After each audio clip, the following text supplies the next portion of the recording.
Check, check.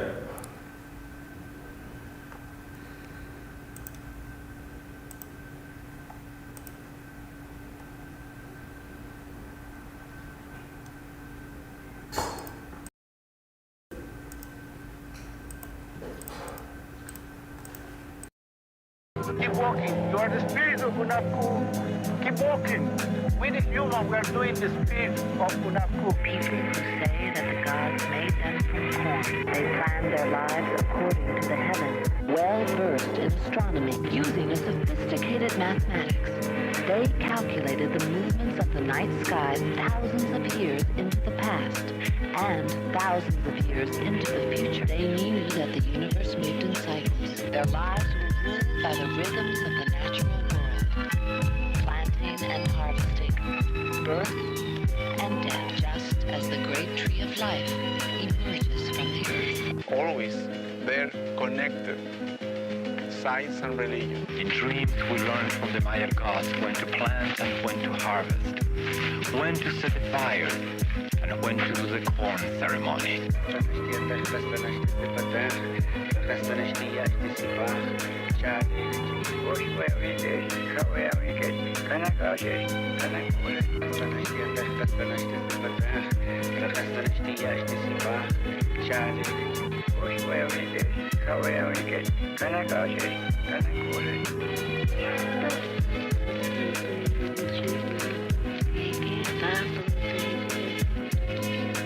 What we're digging up, what we're coming up with is part of our history.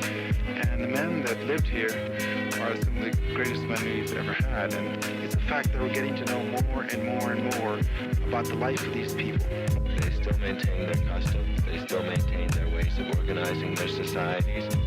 And it's very exciting to see how much of the ancient Maya way of life is still alive and well. Because American history does not begin in 1492 with Columbus. It begins in 200 BC with the first Maya king who wrote his name on a stone. What is happening now is the people who made these places, people like Yashpak or Bird Jaguar or Pakal, are getting back their voices. They are becoming real to us and speaking to the people of the 20th century about who built this place and why and what they felt and what they thought about the world. These are not anonymous people anymore. You are the spirit of Unapu. Keep walking. We the human, we are doing the spirit of Unapu.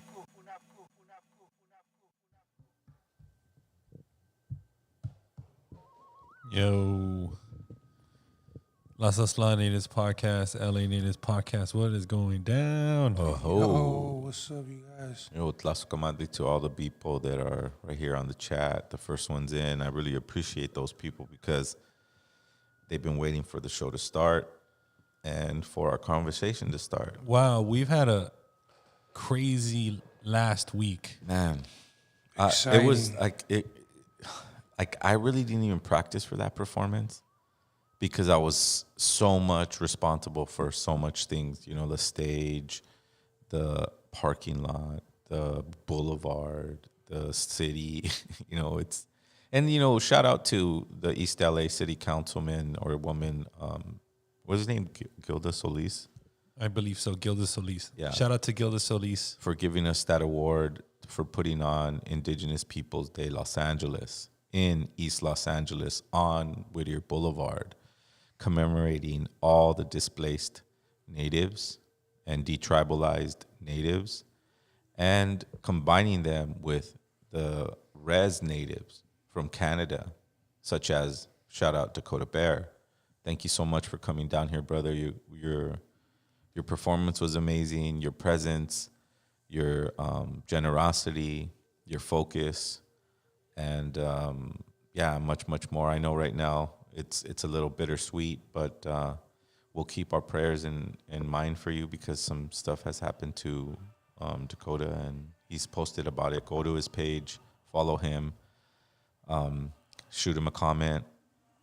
But our prayers are with you, brother, and thank you so much for coming down to Las Taslan and reuniting with your family, the displaced and detribalized Mexica, Aztec, Mayan, Chicano, whatever you want to call yourselves. we were all together that day, and it was a beautiful day. What'd you think, Armando? We made history for the city of Los Angeles. Yeah, bro. From what I saw and what I've experienced at that event, every person that walked through those gates were happy. Yeah, yeah. That's rare to see at any given event. There's never been nothing like it. I don't. What other event that's had indigenous people, indigenous artists? You know what I mean? In the 90s, like 90, 95, 96, we used to do these type of gatherings in ELAC. Ooh, at the ELAC auditorium with like Quinto Sol and Asla Underground, and the beginning of the indigenous music movement in Los Angeles. So it kind of had that vibe. Someone told me, "Hey, bro, this reminds me of the East LA gigs that you guys used to throw out there in ELAC." And I was like, "Whoa, you're going way back." And another, the best compliment I've gotten was, it was so inviting. Like everybody just felt like they were invited to that show or something. Look, I have full families there. This is our podcast, and as people know, we all have to be honest with each other here on the show. I remember those shows. I used to go to those shows, Zero. Yeah. But for me as a dope hip hop head, I would go, one, to go see the talent, right? And two, just to try to fit in. Right. I felt like going to those events at ELAC and stuff like that, those gatherings, I was looking for people that I could fit in with or I could relate to. Right. You were searching the what we all are, what I mean? A little bit of our history. And to go kick it with the weed smokers. I'm over there in that circle at the event, soaking in knowledge and wisdom.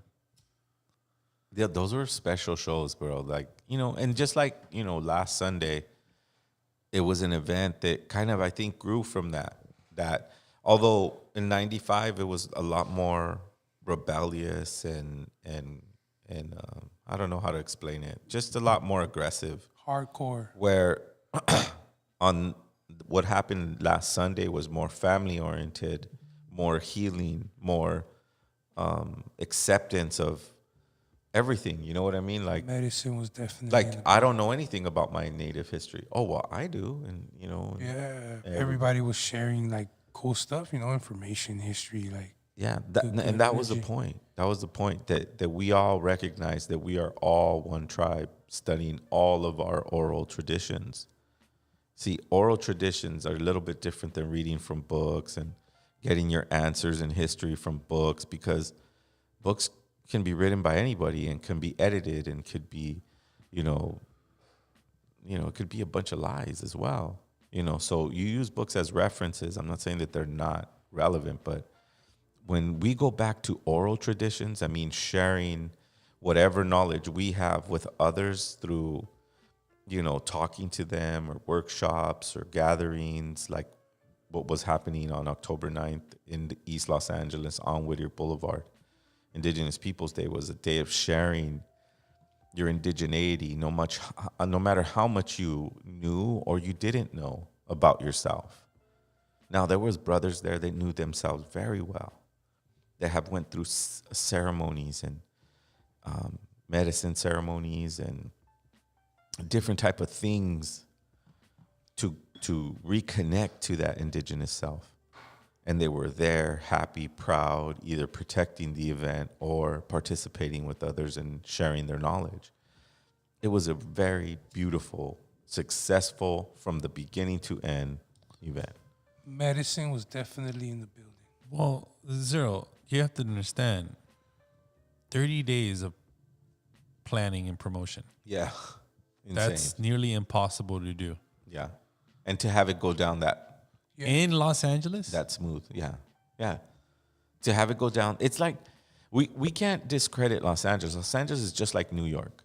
Imagine if we were trying to do something in a parking lot in New York. That shit would be insane. And we wouldn't do it in 30 days. We'd need at least 90 days. Yeah. Not that we would ever go to fucking New York. I'm just as an example of a big city that people know about, right? Los Angeles is one of those cities, if not bigger than New York, because there's so much things that happen here where movies and music and I think New York tries to mimic what we do down here, but they just don't have the space or the to do it or the manpower to do it because fucking we are all up on building the sets and building the fucking stages. There's a lot of workers here in behind the actual. And here at LA Natives, we're not here to discredit any other promoters that hosted Indigenous Peoples Day as well. There was, plenty of shows going around. One in West LA, one in DTLA, and one in East LA. Yeah. It just, in my opinion, just my humble opinion, ours was the dopest show out of them all. Well, I'm going to be proud of that show because nothing went wrong. I mean, there was a few disagreements, but nothing that didn't get resolved with, oh, I'm sorry, I took it wrong, or, oh, I'm clear on what you're trying to tell me. We're not here to ruffle our own feathers. We're here to gather and learn. And the more we do it, the more we become stronger. And Dakota Bear showed us really mad love because he kind of talked to us like if he was talking to another res native, right? He recognizes that the projects and the barrios of the inner city are just reservations inside the inner city. That's what we're the same. We suffer from the same things. Everything he talks about, getting killed by cops. Do we get killed by cops? Yes. The one thing that we don't really kind of deal with is suicide. And they deal with a lot of that. And man, I'm saying this on LA Natives, if before my career is over, we need to go out there, Armando, and really connect with those kids and show them. Maybe we can set up things in LA where they can take a bus ride over here or a plane ride over here, and we can give them an experience in Los Angeles to give them hope that poverty isn't the only option for their life, that depression and alcoholism and eventually suicide isn't the only thing that they have in their lives or in front of them. Life is such a big, big journey. You may have started off in a res, but then found yourself in a different city, going to college and learning that the world is a lot bigger than that pain that's there, right? I just hope that one day in my career, I can reach out to those communities that suffer from that type of mentality, bring them the wisdom of the 4 agreements and understanding of how we have to face life as a challenge and overcome the challenges that come to us as if it was something that we look forward to. I'm not sure if people out there can understand what I'm saying, but what I'm saying is that the challenge isn't sometimes, it's negative. Because each time you overcome the challenge, you grow just a little more. And so I hope that one day we can, not only myself, but a group of us can go out to the reservations and kind of reach out and give some sort of, connection. It's not going to solve it, but we want to connect. We want to make sure that the pathways are clear for individuals who feel trapped. And Dakota Bear, man, he's the voice of that. Absolutely. Shout out to all the vendors. Yeah, man. It was dope. They were all happy, bro. They were all happy. They really, really enjoyed shout out that to Tacos and Karma. Yeah. Obsidian. Aurelio. Yaz. Yaz. Mm-hmm. Yaz got to be a part of our shit that we do down here, like shows and...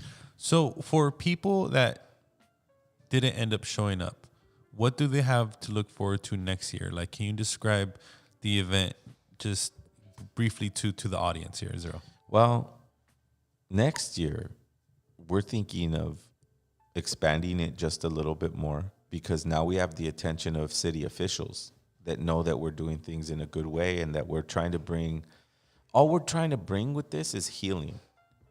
And with healing comes art. And that art right now is in a transition phase from going from an aggressive tone to a healing tone, to an acceptance tone, to a cleaning ourselves up tone. So next year we can workshops, tents with workshops.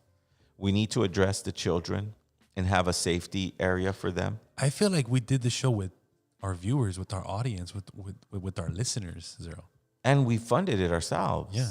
We put on a massive We all did it together. festival. Guys. We all yes. did it together. And next year, I Right, next, Product? Hell yeah! And next year is gonna be even viewers, the people double in better. The chat room, everybody that's been, Everyone that active showed and up. pushing Everyone that showed up who listens to LA Natives, who goes to Malinali, who goes to the open mics, who does all the participating in the community that we're building. We only have bigger things planned, and that was just a touch of what I see next year. It was a free all-age event. It went down from 12 to 9. Next year, we're going to cut it till about 7. It's going to be 12 to 7. Yeah, I think so that's gonna it's a be, family 'cause we event.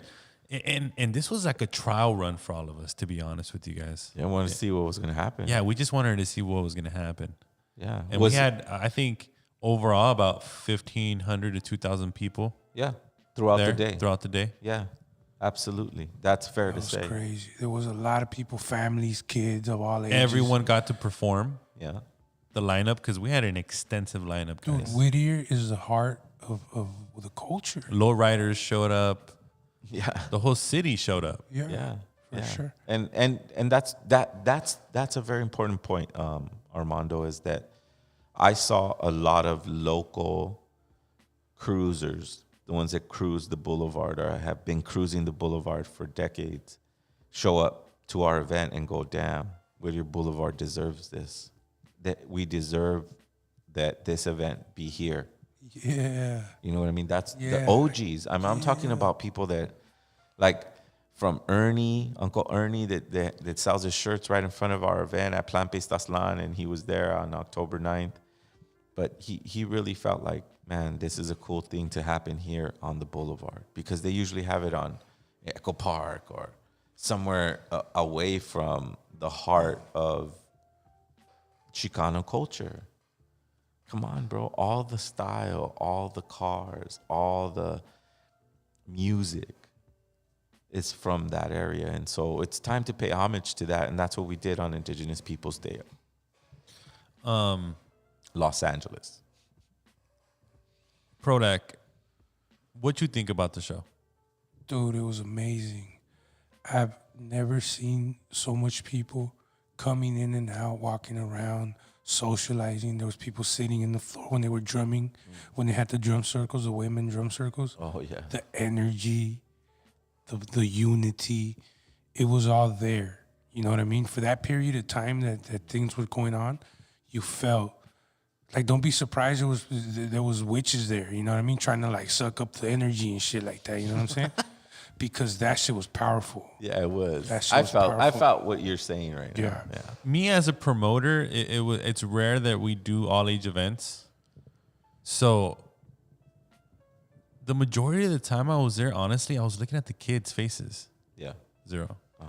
We had kids there from newborns to Strollers. 4-year-olds, 7-year-olds, 10-year-olds. I was amazed, Zero. And from the looks of it, when they were seeing either rappers or the band, I loved their facial expression. And it just, substance like that, energy like that, when it's given to you so young, dude, these kids are going to be inspired. On every angle, because not only with the modern music, but we had a lot of drum circles, like One Drum. One Drum, shout out to One Drum, is a woman warrior drum circle. They sing native songs with all their heart, and they really feel that. You really feel that energy you were talking Oh, about. it was amazing. During their time. I mean, women drum circles, man, that's a whole, I have a whole found new respect for them, because they really put out a lot of positive, strong energy. And it looked cool that my partner was on stage while they were doing it, and it was just 4 women on stage and the drum circle, and they needed that moment.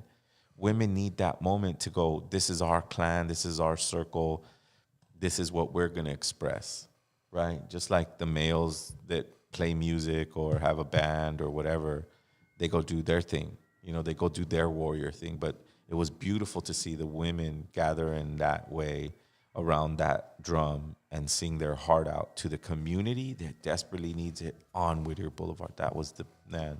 I can't talk more about it, like, dude. Right. And from what I heard, you went to the Monday event that the city, the official city, a little different hosted. vibe. It was a different vibe, totally different vibe. It wasn't like,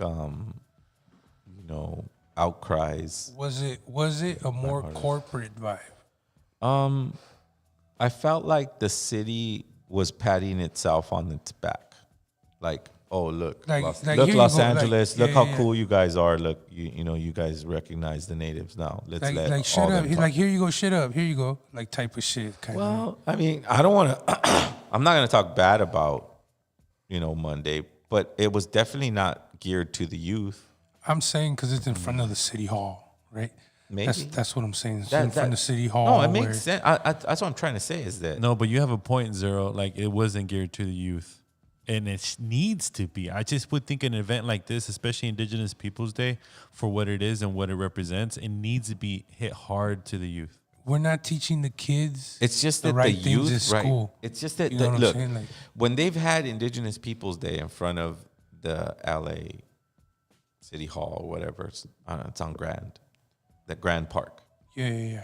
When they had that, remember we were in the years of the water protectors and the whole, no dapple thing, and it was packed, and the youth were riled up, blah blah blah, burning flags, doing things like that. I And don't want that shit right I just now. don't feel Right like when a city Hey, Mando, this goes, shit will turn up right now.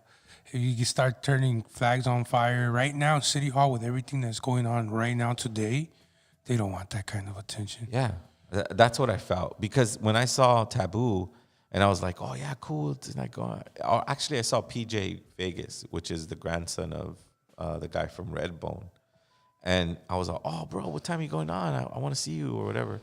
He's like, oh, Dad, there's not going to be any bands today. Why? That's the first thing I told him. I go, And there's "What?" a stage? Yeah. Oh, my God. It was just weird not to have a celebrating kind of. It was weird on purpose, Zero. I'm sorry to break it to you. Well, I mean, Awkward, considering what's going on in the Oh, no. in Yeah, City Hall. awkward is a better word, right? Yeah. Like, just... It was just like very toned down to the point where it felt like a school assembly. I Like it was the principal's watching and It shit. just, making it sure just nobody wasn't a gets out of celebration lines. for Indigenous Peoples Day. It was kind of like, today is Indigenous Peoples Day. Here comes this Native American who's going to speak for a little while. Okay, we're going to continue on with Indigenous Peoples Day. Here's this other speaker that's going to speak a little bit. And it was just about the city council guy. And it was. Oh, yeah. I By heard- the way, the whole city council was there, too. Those Oh, pieces of shits, right? man. Well, I mean, they definitely didn't have in mind to engage with the youth. That's what I'm going to say. They didn't have that in mind, in my opinion. And that's okay. They can do that. They can do their little, they could do whatever they want. They're the city. It looked But when corporate it comes to independent productions and independent focus, we can do that too. When it comes to absorbing positive subject matter and substance and just getting that energy, it wasn't at any other event but our event, I believe, because artists are the true voices in anything, right, Zero? Yeah. Me being a promoter, as you know, Zero, I'm always putting the artist first. Yes. That's most important. The art is what's going to set you free, right, Zero? Yeah, Especially well. for the youth. the Wow. message. It definitely affects the people there. And I guess maybe You brought up a point off air that you said maybe the city doesn't want music up there because, like you said, the majority of the music is anti-government and well, it definitely protest has a music. voice. It definitely has a voice. I mean, think about it. You as a city are making a statement that we're not going to no longer recognize somebody like Christopher Columbus. And they're going to go, but we don't want anybody to scream about it, though. We just want you to be happy with the fact that we're changing it. They were knocking statues down. You know what I mean? And then they're how are we gonna go from knocking statues down to Yeah, that that was different. It was just different. It wasn't bad, and it wasn't. I'm not going to say that. It just wasn't geared to the youth. If it was, then you would have had somebody popular, Natani Means. Yaz lives in Los Angeles. I mean, you would have somebody of that nature who have done a lot of work in the Native American community, but they're activist style artists. And Revolutionary style artists. I just don't with a see message. anybody in the indigenous world that's like doing like a poppy thing that they would be watered down enough to play on that day. If the city for had the city. if the city hires you next year to run the whole the event, and if they try to limit you in any way, would you do it?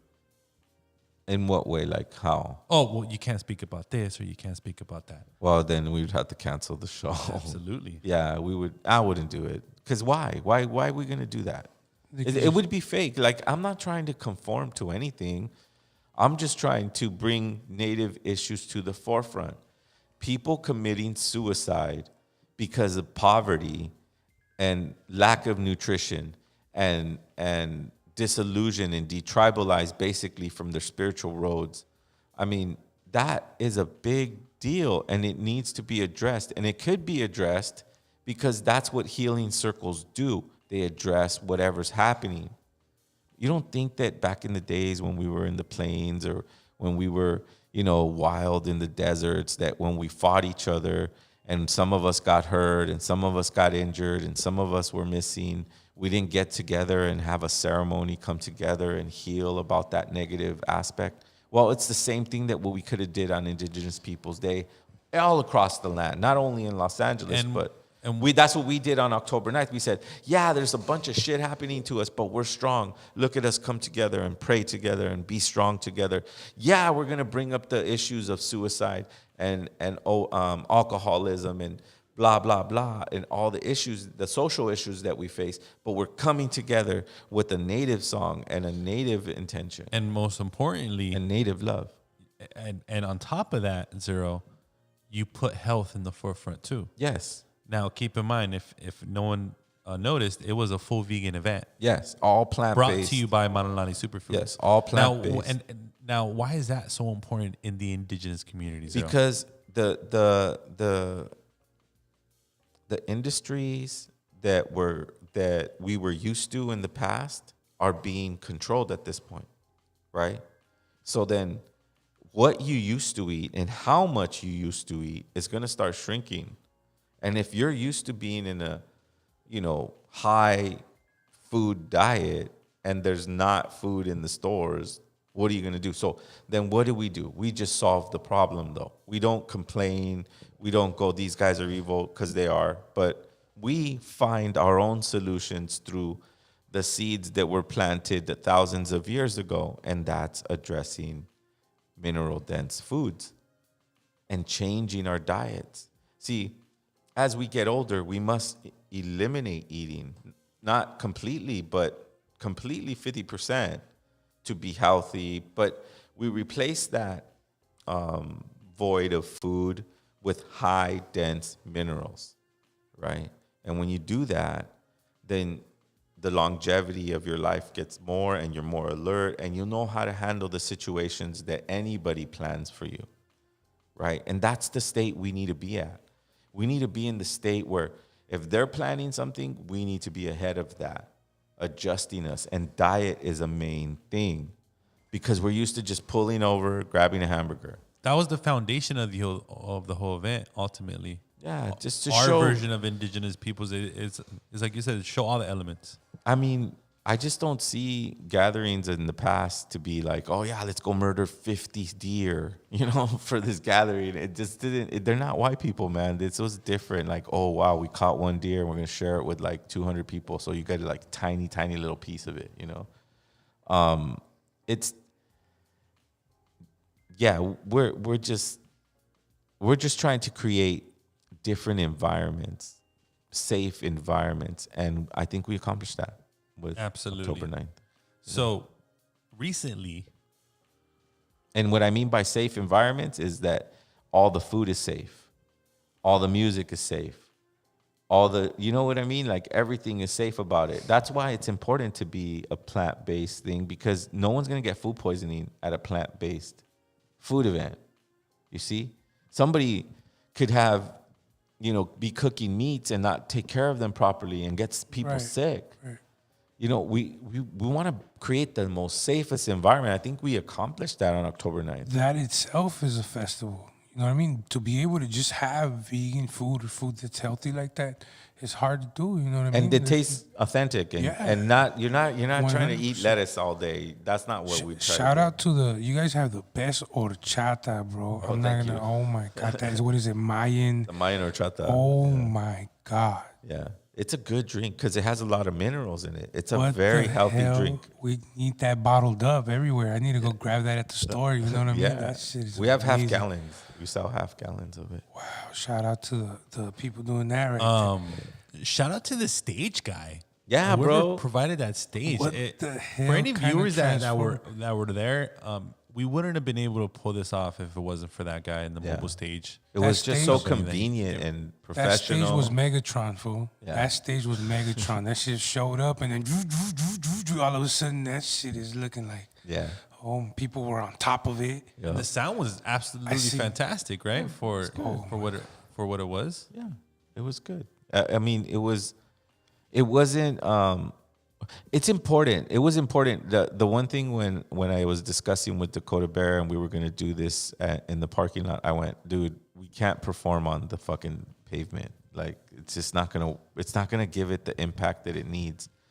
And we're not just gonna get any old stage. We're not just gonna get these rinky-dinky stages.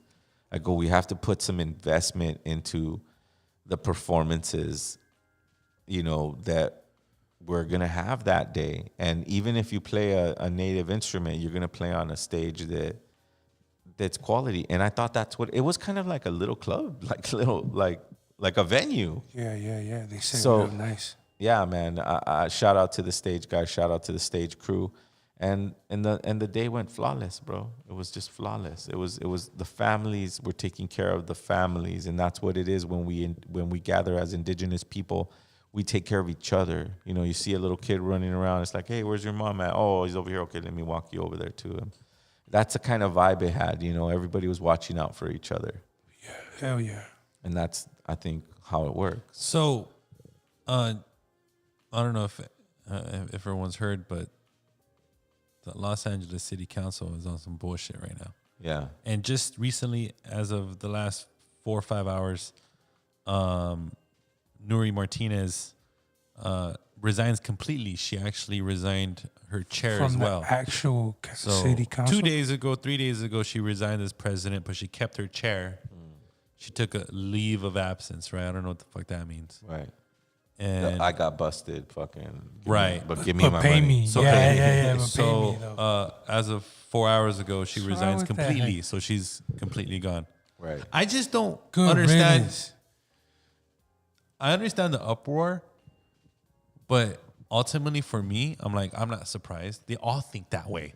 Like, how is it that just these 4 or 5 who got caught are the ones being buried under the bus or being thrown under the bus, right, Zero? I don't know. That's how I think. I put a lot of thought into it too, because I really wanted to discuss this issue about the city councilmen who are of Latin descent or Mexican descent or Hispanic descent, whatever. Nuri Martinez, Kevin De Leon, who's a scumbag to himself. I've been knowing he's a scumbag. Ron Herrera, and Gil Cedillo. Gil Cedillo. Clean house. You know That's what you gotta do. What Clean it house. is? What it is though is that these conversations happen in those buildings, but they're just not recorded. Hey, what's up with that? And I now heard it came. It was a year ago. Oh, this is a year happened, ago. This Yeah, this filming was a year happened ago. A year ago, and it just got leaked. This audio was recently. When or it comes to something like- politicians, it's all about timing. Somebody's Yeah. going to get elected. Somebody needs to get kicked out. Some deal's going down on a real estate, and Type and we shit, need to business moves. Let's say, for instance, like no one talks about her. What no one investigates in that way. No one goes, okay, wait, well, who was doing what at the time? It's not just about this conversation that happened a year ago. I mean, come on, how many? If it happened a year ago, what were the conversations between that conversation and deals, now? like how many deals went fuck. through? How many Yeah. crooked deals got through? Look, the because mainstream, like the idiot box or the TV or mainstream radio, however you absorb your sheep content, goat content, lamb content, like, you have to understand when they play politics on that level, they try to make Republicans seem like they're the racist ones, and Democrats are not. Right. But clearly, all Democrats are racist because this is the most inflammatory shit I've ever heard in LA, and they're Democrats apparently. Well, that's I always knew both parties are racist. so. I'm glad you brought that point up because this is the way I was going to attack my take on what's happening. The fact is, people, these are like the tokens, right? These people get either into colleges, make some connections, do some business deals that elevate their pay bracket to out of the hood, right? They grew up in the hood, but now they made the colonial decisions to achieve this level of status, right? And as they reach this level of status, they go, well, I could sit in a chair of power. And they only pick those people because they're in line with the colonial perspective and outcome. So, but they go off and they say, but we're one of you guys. And this is what happens when you believe that someone that looks like you, that came from your same neighborhood, is still in your frame of mind. They're no longer there. They're better than you now, right? What made this such a controversy was that these people actually have power over communities. And if they're talking bad about them, then maybe they're restricting resources to them. And that's what makes them have to resign. And it's a coincidence. It's not a coincidence that during that conversation, it was a zoning meeting as well. You see? They're zoning what? Businesses, warehouses. It's all about money. You know, like you got to know. Look, when you open and up, ultimately, let's speak facts. Making money as they separate the races in the cities. well, they And then- redline districts. And they redline. Yeah, they outline in red, oh, these are going to be the poverty, houses. Don't give good loans. Fuck them. Fuck loans right there, and let them deal with that bullshit. No The resources. Well, worst- in this conversation, how I look at it, the blacks are here, the Mexicans are there, the Asians are over here. yeah, because there's That's crazy. they What kind of force us tops into this fucking type of segregation. This is not new to conversation the is it? city of Los Angeles, though, because back in the 40s, from the stories that I heard from the people that used to live in that time, like my Uncle Ernie that sells the shirts in front of the Plant-Based Aslan, he told me that it was like 3rd Street to, I think, Whittier. So 3rd Street to Whittier, and then I think Ford to Atlantic, that square. If you were caught, you lived there, all the Mexicans lived in that little square. 1 mile or 2 right, mile radius of it. But if you were caught like on Outside. Olympic, then you were either getting beat down by the people that lived there, which were Irish or Russian, white Europeans, or you were getting beat up by the cops. So you didn't dare go to Olympic. Cross those red zones. Yes, and in the invisible lines. Exactly. These invisible lines. So I'm not surprised that this city councilman says, oh, this blocks to this blocks is the blacks, and this blocks to this blocks is the Mexicans, and this block to this blocks is the poor Asians. And that's how the cops are working, pulling people over. No wonder we get pulled over in Melrose. You're just driving by, bro. You know what I mean? And you get pulled over just to check your car, what you're doing, you know what I mean? Wow. And that's profiling, and that's what that's all about. Yeah. You know what I mean? Yeah. Well, I mean, what this situation in the LA City Council is that people were talking negatively towards ethnic groups in which they had power over, That's crazy. right? You heard what she said? Yeah, What did like- she say? She's like talking about people from The Oaxaca. Oaxacan people were ugly, and that, I don't know, the so and so. Oh, somebody's kid who happened to be African American was a brat or some sort of shit like that. Jumping around and this and that. Yeah, to me, it's just that, in the day and age where you have cell phones and cell phones that could be recorded, or you could go live onto an Instagram page or something immediately, like your political correctness is at the forefront. But that goes to show you that people in power don't really give a shit about poor people. They really don't. These guys are not worried about anything. But trip Even out, if she had to resign, this De Leon dude, did he resign too, Armando? Not yet. Which is weird. Just Don't you think He's that's so weird? hard-headed. You don't think that's weird? He is so stubborn.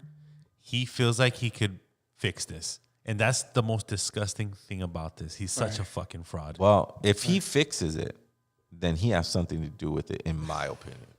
He's probably the one that leaked it. what is the fixing of this? Like, I don't, That- like, how do you fix How do you this? survive Like, this? Yeah, like, how do get- you survive get this? caught red-handed This is saying like some weird. shit like- This is like, this is delay. Like, whoa, hey, fuck, I have this recording of what's her name, man. Do I look really bad on that? Maybe just a little bit. Like but- every time I hear him speak or he's on television, on TV, he's such an arrogant dude.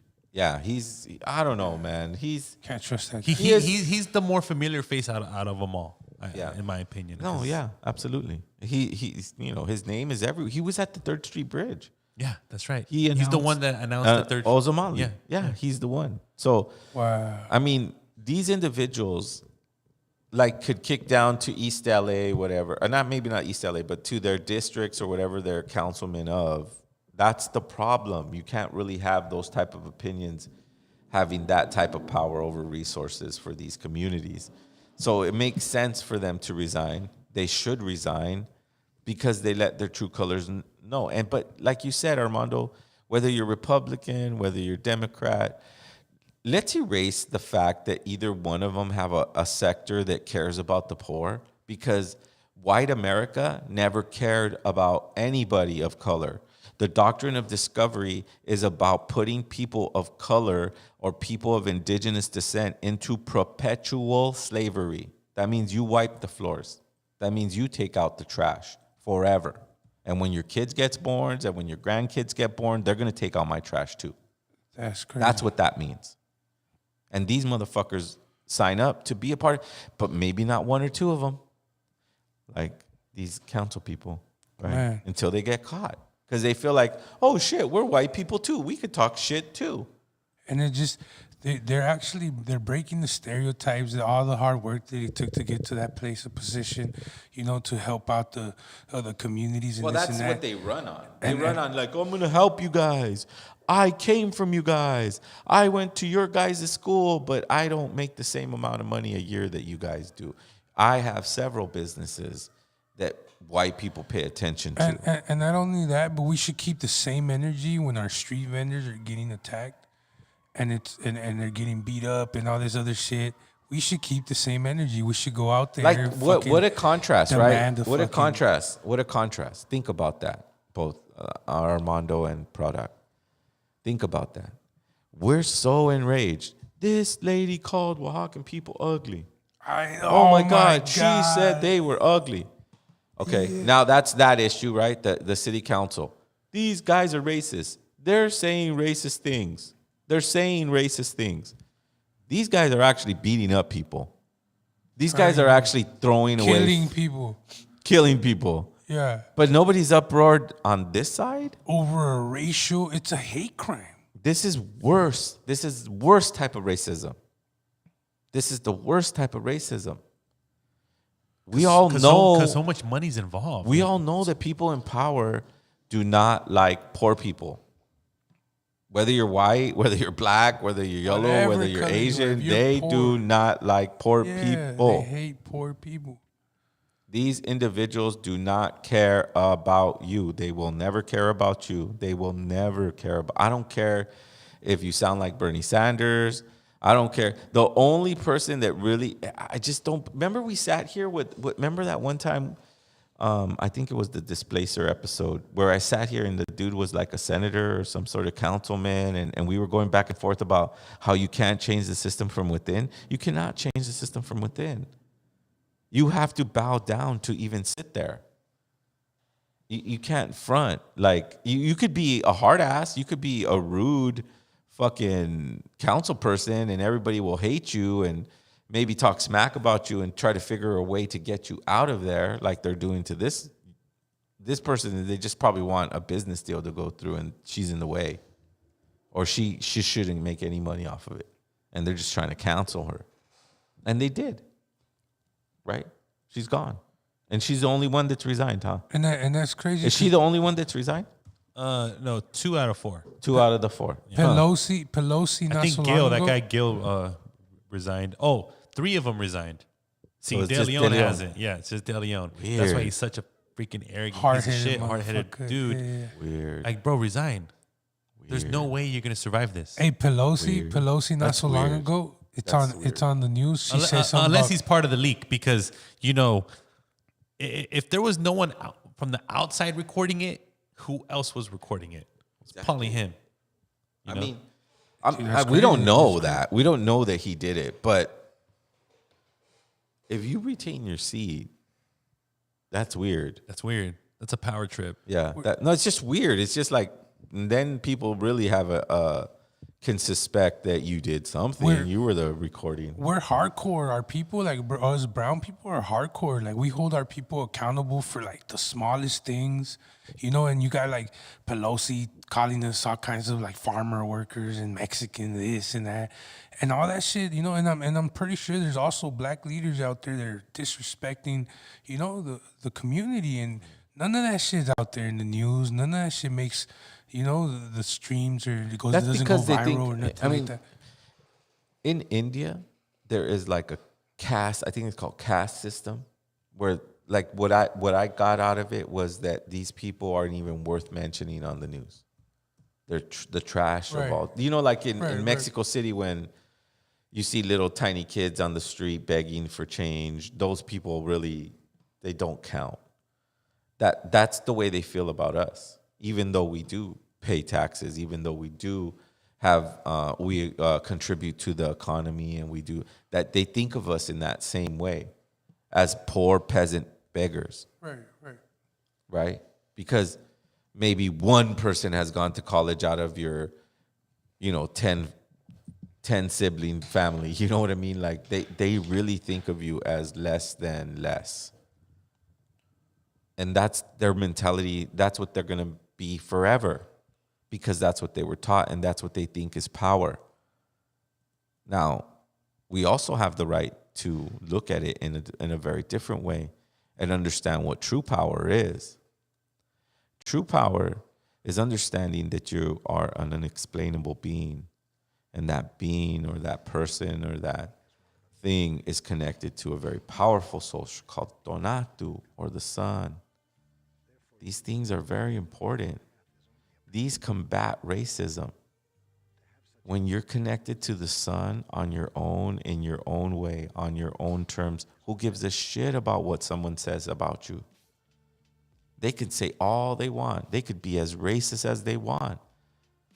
They cannot distort the connection that I have with the sun and the sunrise and the sunset. They cannot distort the connection that I have with my Mother Earth, Tonantzin. They cannot distort the connection that I have with the hawks that fly over me and the hummingbirds that fly by me. That's true connection. That's true wisdom. And when you use that wisdom to combat their racism, then their racism seems like nothing. Yeah. Right? When I explain those things, and having that sovereign connection with all that I explained dissolves their racism. That's the state of mind that we need to be in.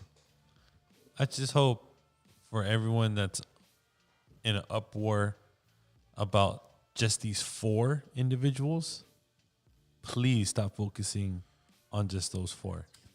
There's a whole house full Demand of the whole city council to be replaced. reviewed. Let's go Every check out single their one of them, audios, because their like how Zero says, conversations these and- conversations are being held every single day behind those closed doors. It's just that this one got recorded a year ago. What kind of conversations happened between that And now, and now? yeah. Like that was probably a soft one. Ooh, You that know was what a I mean? nice conversation. That was a little baby, but there's probably another one where it's like, oh, that freaking do you black have guy. that? Do you have that recording, Mondo? Can you play that? Can we play that recording of that lady talking just to hear it out? I just want to see. Some people say it sounds like their tia and shit like that. Like, what the fuck? It sounds like every other tia in every other fucking Mexican house and shit. Just talking smack. Yeah. Like the oddest thing, it's like black and brown on this float, and then there's this white guy with this little black kid. Oh fuck, she sounds pissed, yo. Este niño has they're not doing it. Yeah, no, they're not doing. The kid is bouncing off. She said, "Este niño." Do you see like they're just having a conversation? Like it seems like they talk like that a lot. Whatever the kid's name is. She's It's like the very oddest comfortable. thing, it's like black and brown on this float, and then there's this white guy with this little black kid who's misbehaved. Este niño has they're not doing it. Yeah, no, they're not doing. The kid is bouncing off the effing walls on the float, practically tipping. They're raising him like a little white kid, which I was like, What this kid needs a beat down. Like, let me take him around the corner and then I'll bring him back. Yeah. ¿Sí me entiendes? Ven para It's a acá. pinch. Yeah. That sounds fun. So anyways, getting back to redistricting. See, they have power over districts. Getting back to the districting, let's talk about these individuals that are peasants, and we're gonna okay this zoning, and we're gonna okay this thing over here because Building over here. who cares how that's gonna affect them? You know. That shit is crazy. Got a call.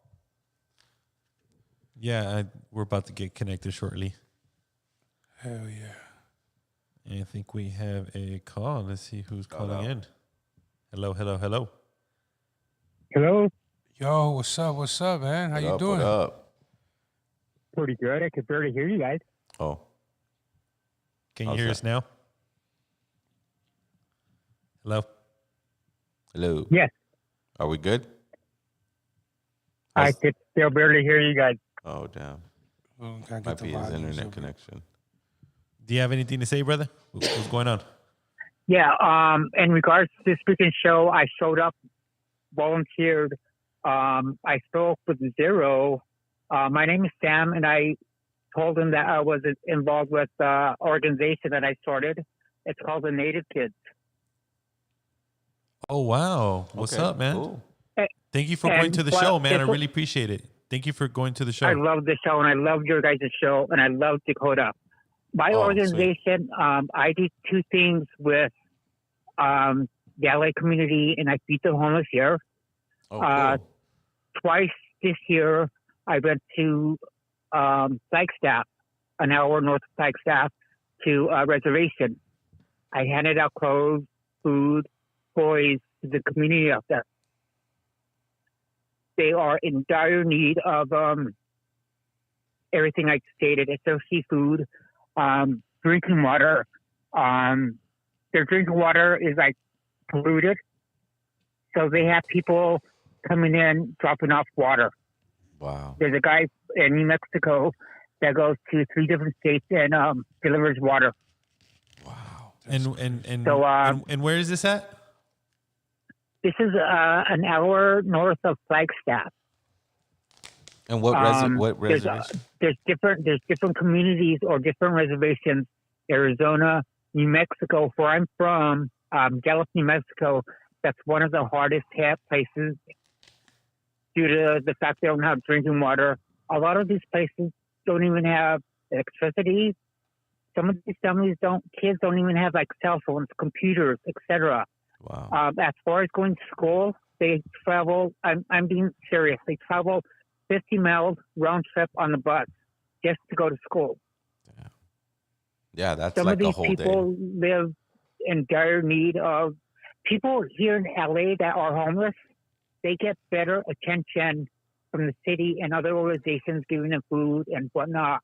As far as reservations, they really need help, and there's a handful of us that are trying to get out there and help them.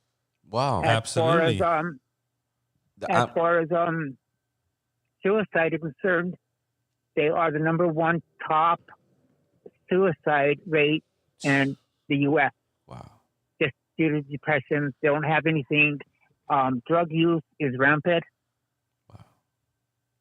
Well, thank you for sharing the story, man, because this is the stories that we need to hear, because we all have this illusion that, that you live from the res, that you come from the res, or you live on the res, and it's all fucking cool and dandy, and it's not. I mean, when people get driven to suicide, there's some serious problems going on in the community, and if it's not just once a year, it's like one happens and then another happens, and it's like, come on, dude, back to back, something's wrong here. Something is seriously wrong here. What's going on? And low key, it's hitting us, me and you, Zero, in the face hard, like just recently because of what we know. Absolutely. I don't want to talk about it on air, but man, it's tough in reses in Canada, right? Yeah, like that's Snotty Nose res kids talk about it all the time. I mean, dude, it needs to be talked about, and I'm glad this caller came in and shared us. And I know that in time, we got to remember one thing. Time is on our side because our ancestors studied and observed it for so long. We can come together to help and contribute to the healing of all people across Turtle Island. All big cities, I feel, will develop these individuals that will come up with creative solutions. Like this gentleman right here. I remember talking to him at Indigenous Peoples Day and what his efforts were, and I know that when a group of individuals start to become creative through their heart, because they want to share their heart medicine with people who can easily be reached out to, and maybe the problem doesn't go away overnight, but time is on our side, consistency is on our side. Math is on our side. We need to use these tools to contribute and reconnect with our family. And that was a message that kind of permeated our event. That was a very important call. Yeah. Not only he went to the event, but he knows the real issues. Yeah. And he's like, I'm going to drive in my car and I'm going to take water over there and I'm going to take whatever I can get from donated people and donated sources. We got to reach out to him and try to get some help out there. So, definitely. And like I said, time is on our side and organization is on our side. Yeah, hell yeah. We can have a drop-off point at Malinali. I mean, we'll be in touch, brother, and thank you for your call, and thank you for your sharing. Stay in touch. So, Zero, what's going on with artist Cut Stone? Cut Stone? He's I invited him to. Is he on? Oh no. Oh, this was for P Dog. Yes. Oh, P Dog, but okay. he's now Cut Stone. Like he changed his name to Cut Stone. First he was P Dog, then Tlatoani P. Now he's Cut Stone. Oh, now he's Cut Stone. Yes. Oh, so shout out to Cut Stone. Shout out to P Dog. He was supposed to be here. We're gonna get him on the show soon when we can work out the logistics of it, because I think he lives quite a bit of ways and he can't get to Los Angeles really quickly. But at least that's what he told me over the texts. But LA Natives is always connected with the up and coming indigenous artists that are voicing an opinion for our people. So, Zero, what's your message to all the indigenous people in LA that are enraged, that are upset at this city council bullshit? Don't be surprised, man. And don't be enraged, because it's like trying to save or trying to you can't change individuals that have always been trained. Like when you go to a private school, then go into a university, you're being indoctrinated to think like a capitalist, to think like someone that is a cog in this system of oppression. Remember, the doctrine of discovery is to put anyone who is of indigenous descent into perpetual slavery. And they're going to use every institution to train us meaning, oh yeah, look, I made it. I have a degree now and I did this and I did that. Don't be surprised about when they get into office and when they get into the back rooms and they start talking smack about you because they never cared about you. They may say, yeah, look it, I'm helping this. I put a park here. But now there's a park for people who do massive amounts of drugs. You know, they never say, we're going to address the drug problem. We're going to address the homelessness problem. They never address those problems. They just put parks and plaques and pat themselves on their back. Like, look at what we did. Look at how progressive we are by changing the name to Columbus Day to Indigenous Peoples Day. But did it help any indigenous groups? Did the city go, hey, we're dropping down $1 million on all these groups, on all these organizations? Who has the highest rate of suicide in California? We're going to go do something for them nonprofit wise. I mean, that to me is progress, you know, and I don't feel like we should be upset at people who we already know are bigots. We already know they're bigots. They don't have you in mind at all. And then I see like the reality of it. We're losing 3 Latino representatives in the House. No, we're not. Because they're white. But check it out. They're going to get 3 white people in now. You know what I mean? They've been fucking us over. But it's the same thing, though. It's like, you know what? It's even worse when they're Latino. Yeah. It's even worse because they're even greedier. They don't give a shit about you because they're like, fuck yeah, I used to grow up in those streets. Those people are worthless. Where like white people go, I will never go there because they're worthless. It's like the outdoor slave and the in-house, the house slave. And this is... it's just that they have an illusion that they've made it in America. Like, woo, we are the American dream. Look, I'm the American dream. Obviously, we're not attacking all white people.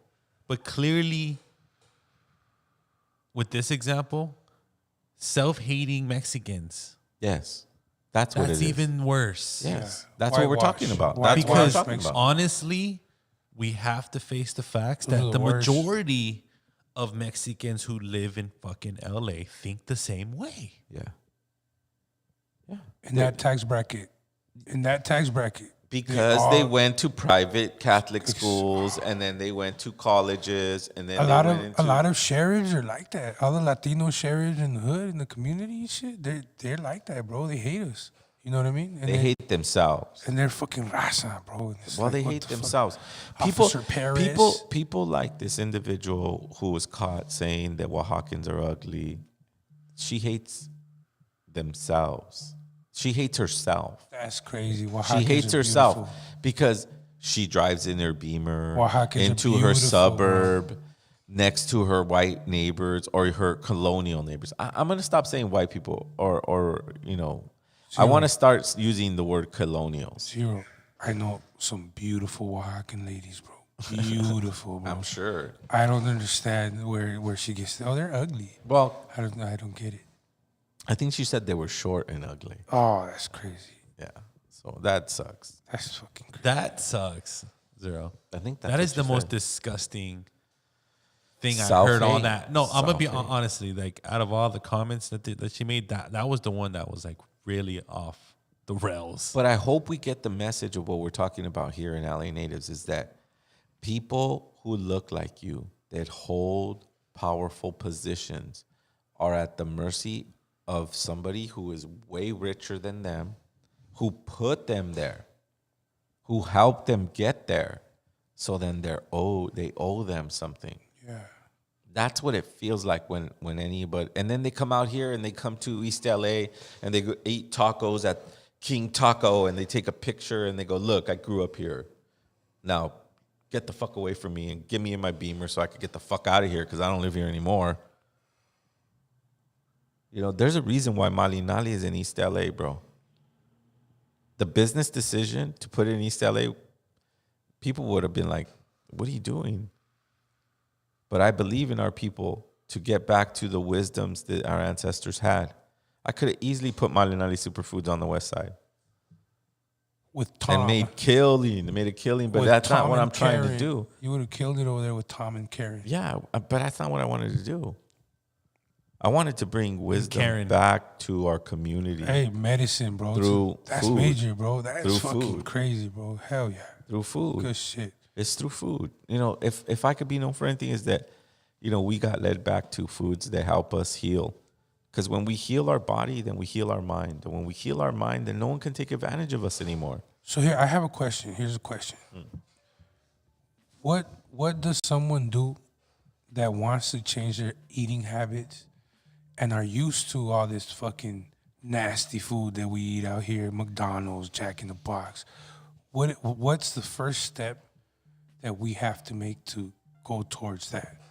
We have to eat minerals. Okay. You have to eat minerals. And then people go, well, what are minerals? See, that's how far we are disconnected. Yeah, what the fuck? Like, what are minerals, right? What I eat, food. More. And if I told you, well, you have to take vitamins, you'd be, oh, I know what that is. These are these pills. Little pills, right? Like right, these pills. Fish-eye pills and Okay, stuff. well, let's break down what vitamin is. Like vital mineral. Vital mineral. A vital mineral. C. Vital mineral B. They're isolated, concentrated. In other words, they strip everything that they find vitamin C, and they just take that vitamin C part and they take everything else out. You're saying there's food that has all these kind of vitamins? Oh, yeah. Well, I mean, the food in its natural state, right? And then there's also like concentrated vitamin C in leaves, in different type of teas. It's not just one source. It's not just oranges that carry vitamin C. But what they'll do is they'll go, oh, look, we can extract the vitamin C part out of the orange, put it in a pill, and then go, this is stronger than eating oranges. And that's not the reality of it. The organic source is always going to be better than a pill made by man. Dr. Sebi said that. Anything made by man is going to hurt you. Anything made by nature is going to heal you. That's facts. Mother Earth heals through plant medicine, through food. And you guys have a full menu of all these We foods? only sell plant-based products, but we do have the mineral-dense formulas. But, you know, start off with doing research and look up superfoods. Look up what one you can buy, or maybe you're in a supermarket and you're like, oh, yeah, look, I read about this and I'm going to try it now. Right? Or, I mean, you can go to, I'm not a salesman, bro. I'm not trying to push this powder on anybody. But if you want a quick way, if you really want to do it, you take the Malinali Superfoods for 30 days. Then at that point, you have to battle your own self, because you'll start to realize that you have an emotional connection to food. And that's normal. Everyone does. Because when a baby cries, we feed a bottle to it. And that's the emotional connection to food, because we're telling it, no, don't cry, here's food. Oh, I love you, here's food. I get really emotional with food. With Bonin calling those remarks vile, abhorrent, and utterly disgraceful. More racial slurs can also be heard on that audio as Martinez, talking about K-Town, even slams Southern Latinos. I see a lot of little short, dark people. Yeah, puro Oaxacan Koreans. Not even like Kevin, little ones. I was like, no, I don't know where these people are from. I was like, I don't know what village they came, how they got here, but Bring that right back. What village they We came should really be from? looking at this, and this is what those people really think about us. We shouldn't go, oh, get rid of her, because we're going to stop this racist stuff. You're not going to stop the racist stuff by getting rid of her. What you should be looking at is that this is how city officials talk. Her bosses. I'm sure, what, you don't think she had a conversation with other white people? Look at the funny little Oaxacans. As Martinez, talking about K-Town, even slams Southern Latinos. I see a lot of little short, dark people. Yeah, puro Oaxacan Koreans. No. Not even like Kevin, little ones. I was like, no, I don't know where these people are from. I was like, I don't know what village they came, how they got here, but How horrible. Village they came from or how they got here. She doesn't know. Well, let's enlighten her.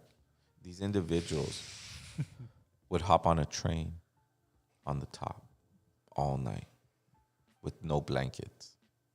Then they have to cross the Mexican border where they get exploited, raped, and taken advantage of. Then they hop on another train to the border of California and get raped and taken advantage of again. Some don't even make those trips. That's where they come from. Miss whatever the fuck your name is. Some end up in the back of the trucks. And you know what I mean? Like the one on the road. With That's where they 53 come from. There's a reality to it. It's not funny. It's not funny to make fun of people's torturous road to here. 40,000 kids in cages today. That's where these short people come from. Well, let's go back to redistricting. That's what she said, right? Yeah. I'm telling you. Let's go back into zoning, guys. What does that mean? Get into detail with it. Let's go back into Redistricting? zoning. Let's go back into zoning. Like, what the fuck? Well, that's where they give big corporations or abilities to buy blocks. Real estate, property. Like, who gets to like buy Well, this building? those are the here? permits. Those are the people that give the permits to. So in essence, they're like, okay, poor people belong here. Rich, rich. Or let's say, If there's for instance, anyone that wants to call in and speak your mind about what these or these politicians people, have these to say, individuals man, have feel the free to power to go call. like, oh, we're gonna put this homeless center, we're gonna put this homeless shelter right here in East LA, and then they're like, oh, well, maybe not, maybe you can't put it here. They're the ones that say yes or no. Yeah. That's what I'm saying. It's fucked up when you're in a position of power over individuals' resources, and you're caught being racist. And these people are in charge of making zoning decisions, districting decisions, funding decisions. Where money goes, there's funding for schools, Absolutely, for parks. Absolutely, and that's where they fucked up. They shouldn't have been that way. People. That's what I mean. If you compare it to like old indigenous ways, people that sit on the council of elders were very impeccable people. These individuals were not liars. They didn't take advantage. They didn't have these backroom ha-has about people that they didn't respect. These were very, very grounded, spiritually awoken, nothing but love elders who sit on the council. And that sucks that you go, oh, the city council, and then you think of like these elders, these wise people, these individuals that have your best interest in mind when they don't. As you can see, they talk bad about you. They call you little short people. They're insensitive to your road here. No, it's just they feel more than them. You can hear like they feel like they're more of like human. That's the falsity of being in a material world. Like she wouldn't say that if she wasn't a millionaire. Right. You know what I mean? If Or she in was that still like position of making power. $60,000 a year. Right here in the callejones. Yeah, whatever. Yeah. She wouldn't be talking that way. But since she's a multimillionaire or maybe a millionaire or maybe she makes like $500,000, that she doesn't have to live in the barrios of East LA anymore. How about this? She doesn't have to eat bean and cheese burritos. She gets to eat steak. What if the people would have with been the councilman? What if the people would have been Republican? Would they have stepped down? Who cares? I mean, like this is the point: is that whether you're Republican, whether you're Democrat, these backdoor conversations, these backroom conversations Are happening. And they're worse than that. That's why I was kind of shocked. I listened to this audio and I was like, where is she talking bad? Like, because we're used to like really bad shit. That was kind of light, but she does hold power, and so that is wrong, because she could say, "Oh, well, fuck the blacks," or "Fuck the Oaxacans." Who gives a shit about that? It sounds like that's what she's saying. Oh, of course. In a smarter way, like. Well, I won't even call it smart. I just in an arrogant way. Man. In an arrogant way. In a self-entitled way. White in a white. They think they're white just because they went to colleges that With them and went to private schools with and, them. Met business partners. It's all that. They feel like they're in and they're never going to be in. They're always still going to be treated the way you're this fucking chick from East LA who doesn't, well, I'm not sure she's from East LA, but you know what I mean? Like, you're just this piece of trash that came out of your hood. Where is she from? I know where she from. Where is this maid? What is she? Yeah, I have no idea. She's Raza, but where's she from? She's probably from like Matters, bro. Matters, she's gonna be from like fucking Pasadena somewhere. Some shit. Absolutely. But we shouldn't put too much anger. Come up with creative solutions, like the brother that called in and had a solution for the res. He said, I have a car, I can ask people for things, and I can drive it to the res. That's, man, what an intention. Compared to being... So she's 49 years old. She's from the San Fernando Valley, and she went to Cal State Northridge. And she's part of the Democratic Party. You see? Yeah. I mean, she's just a puppet, bro. She's the president of the Los Angeles City Council. Well, prior. Yeah, previous. Vice. Ex. She lost it. She blew it. She got caught saying some racy shit. A year ago. I mean, who leaked this? That's important. It's going to be that other guy who didn't. Yeah, who's the mole? Yeah, right? Who's the mole? Well, if De Leon, I'm betting that if De Leon keeps his seat, he's the leak. That's what I'm saying. If De Leon keeps his fucking seat, he's the leak. Yeah, he's the mole. And so the message... If they weasel their way into him apologizing and he keeps his seat because he's such a face for the LA community, then obviously we know it went down. Yeah. What did he like? What is he saying there? Is he in there elaborating? Is he laughing? Apparently Armando's like, fuck that. I'm not giving up my seat. I'm not giving up my shit. Yeah, he actually, there's actually a scene where he actually sat down on his seat. Damn. How and hard didn't want to was. leave. Like, Yeah, how stubborn right he here. was. And then he actually approached the speaker of the house, which was the sub, obviously the person that actually has to fit into Nuri's seat. He tried to take the mic away, tried to talk to the crowd, and the crowd wouldn't let him. What? Yeah. What the fuck? Oh, so when he sat down on the seat, his mic was off. Yeah. Because yesterday, I think or a day ago, there was the city council was open for public speaking, and then you had a whole bunch of rally of people just come in there and yell. Yeah, you didn't see it. There's a video where this girl's out there saying, fuck you, fuck you, fuck you, fuck you. She's in there thugging, bro. I heard that. I heard it. I didn't see it, but I heard it. That shit happened, and it was live like a day ago or some shit like that. I think, when you get to the era of social media and cell phones, that it's harder and harder to be this politically correct. Because these people go and have these backroom conversations and come out into the public and go, oh, no, we're really into you. No, we really care about all this new technology. Yeah, we're really into you. Yeah, like, we're going to help you. Yeah. And then in the back room, they're like, fuck those guys. The short fucking people. Da. It's like, dude, look. That's exactly what fake. that was. That's exactly what it is. And that's what it always is. And they had this meeting, and then boom, boom, boom, boom. And then that's when they get caught. You know what I mean? And it's not easy. It's very easy to see what mentality, what approach they have towards poverty or people of communities that are poor. They're not going to have they're never going to have you in mind. They may have a little trinket here and there, but the solutions are going to come from grassroots organizing. The solutions are going to come from creative entrepreneurs who want to give back to the communities they came from.